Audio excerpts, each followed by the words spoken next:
Okay, we're in October, which means Halloween, which means pumpkin crazy. Every recipe you see on the internet will be pumpkins in everywhere. And look, I wanted to show you, look, we've got lots of different amazing ones here. Emily's been and brought some funky different pumpkins and squashes. And first thing I wanted to do was show you actually how to prepare a pumpkin and a squash for cooking. Then I'm going to show you a beautiful recipe. So this video may well be in two parts, who knows. So first things first, we're going to take the butternut squash. So you get this all year long. Now we don't necessarily get pumpkins all year in our supermarkets at the moment, which I don't think is a bad thing. But squash you can get all the time. So first things first, chop the top and the bottom off, okay? So now we're a bit safer. And really, good knife skills is about being safe. And then that bulbous bit there, and then you've got the kind of trunk of the squash, cut straight through the middle. So we've now got two pieces. So we've got kind of two equal portions there. Now we can start to manage it. So we'll take the kind of trunk of the squash and just use our knife and cut in, forward and backwards, and then cut down. So in, forward, backwards, down. And that means that you can easily cut away the skin. Don't use a vegetable peeler because it's too thin and you won't cut enough of the skin away. So just use a good sharp knife and just work carefully and then go around and just check. Brilliant, got it all. So put the skin in the bin, and then the other squash, same again. So cut down and just keep working round. And it's nice, got a nice flat base so you're not wobbling around everywhere. And then the little bits that you might have missed, just go around with a knife and remove, like so. Easy, okay? So we'll get rid of that skin there. And then we'll just cut this squash open, and we can see we've got seeds there. So I'm just going to cut down the middle. So we cut it into quarters now.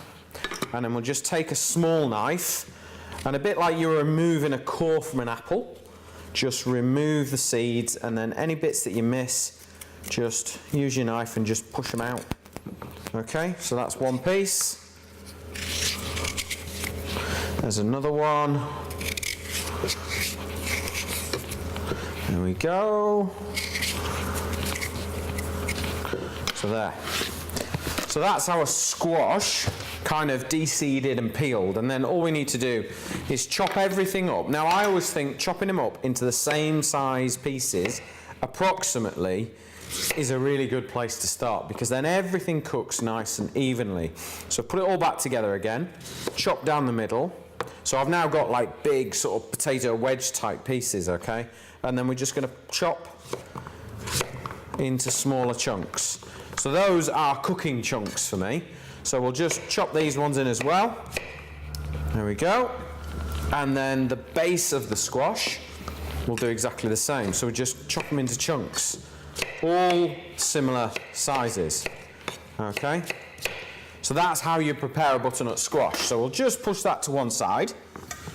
Okay, now, got our pumpkin. So it's only a little one. This one's a cooking one.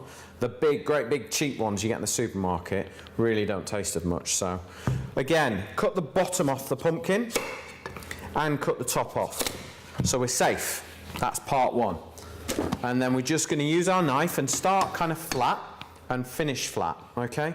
So we're just going to cut, okay, and cut round. There we go. So all you do is just take your time, do lots of little cuts if need be, and just work your way around the pumpkin. And then any bits you miss, just go back around with a knife. It's always good to have a small knife and a bigger knife, and then you should be able to do pretty much anything. There we go. So that's pumpkin peeled. Easy. Right, let's have a little look. So we'll cut our pumpkin down the middle, and the same again. So we've got quarters, okay? And then use our small knife again and just cut underneath the pips. There we go, and just push away. And there we've got our pumpkin. Same again, just remove the seeds. Now you could take all these seeds, dry them out, roast them in the oven in some chili oil, delicious. Bit of cumin, your lovely little snack, super good for you, all these seeds. or you could dry them out and plant them if you want. I'm not very green fingered, so I'll be eating mine. Okay, so there we go. We'll just remove all those seeds, and then exactly the same as we did with the squash, cut them into equal sized pieces. Now butternut squash and pumpkin work beautifully together. Very similar flavours, very complementary flavours to one another. And if you are carving your pumpkin and you haven't really got a lot left, it's quite good to have a squash in reserve so that you can add to it. But that is pretty simply how you prepare a pumpkin and a butternut squash for cooking.